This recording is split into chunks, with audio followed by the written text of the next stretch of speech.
The Intune team released something a little bit interesting in January. As you know, we need to wrap applications in an IntuneWin thing before we can get that content deployed to an Intune managed device. And that in itself has not changed. And if you want to see a video on how to wrap an application like Google Chrome as IntuneWin, check out this video. I'll put it up there somewhere.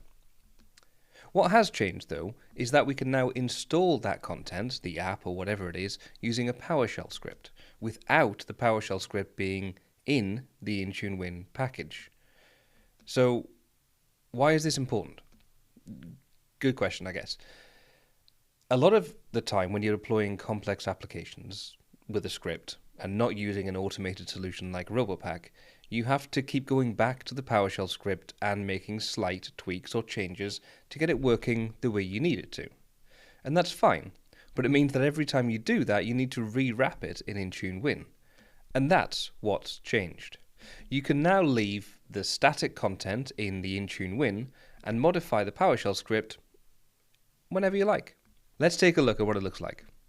When we go into Apps and then Windows and choose Create, app type is Win32 and we'll choose Select.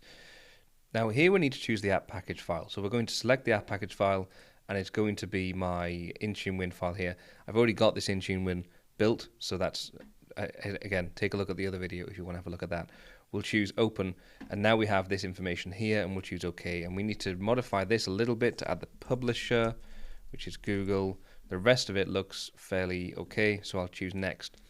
And now when you get to the program section, we get to choose either command or PowerShell script. It always used to be just command, and we used to have all this information we needed to type out or just confirm if it was an MSI. In this case, we can choose PowerShell script, because if you choose command line, then all of the stuff here that we reference need to be in the IntuneWin, because they're the things that are going to get downloaded to the client cache. If you choose PowerShell script, now you can upload your own PS1 here, and it will run the PowerShell script at install time.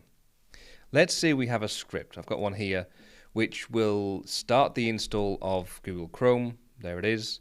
And then it will find the registry paths that we need to modify and then add some registry keys to the computer.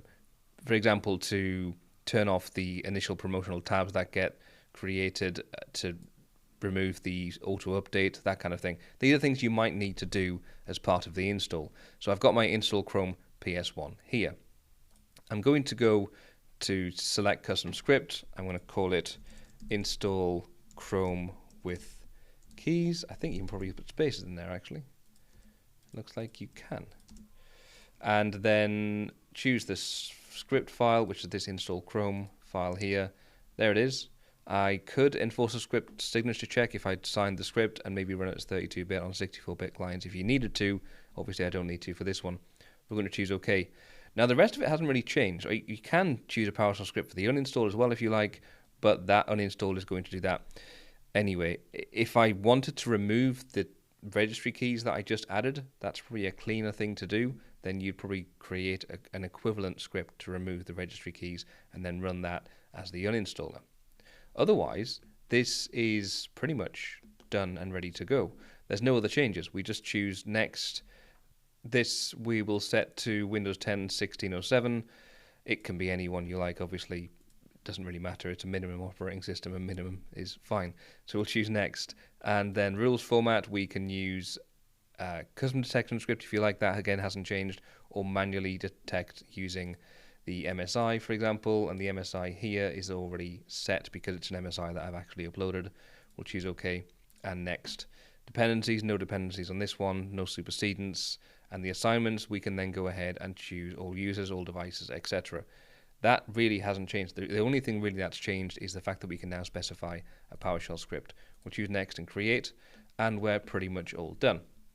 This is a really small but very, very powerful improvement in my opinion. I do really hope they continue to make improvements in how Intune app deployment works in Intune. For example, making it easier to wrap an app in IntuneWin would be a start.